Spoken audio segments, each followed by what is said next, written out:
Hey, what is up guys? Welcome back to another video. In today's video, we're shooting this on the A5100 with the kit lens, which is a 16 to 50 millimeter kit lens with a aperture of 3.5 to f5.6.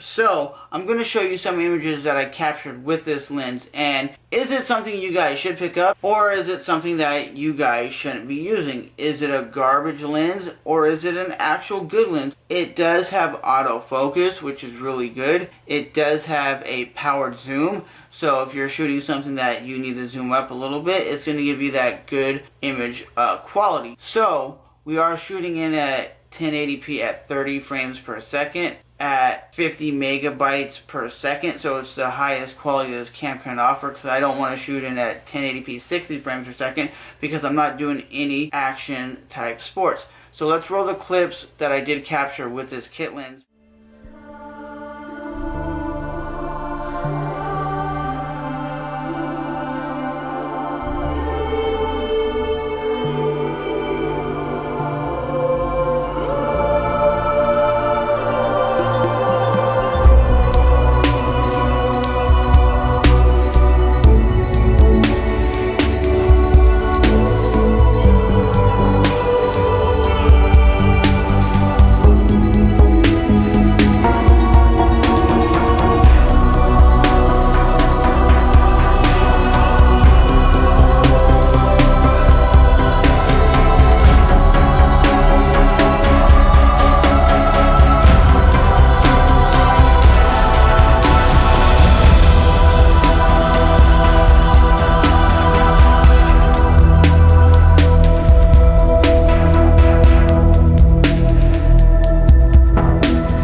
But I think for somebody who might be picking up their first DSLR, their first mirrorless camera, or they're just trying to get something better than a point and shoot camera, this camera is going to do everything it's supposed to do very well. It has a good image quality, it has a good sensor, and it's a bigger sensor than a point and shoot or your cell phone, and you can change out the lenses to get a wide angle lens, or a macro lens, or a fisheye lens, or whatever you want, you can get with a mirrorless camera.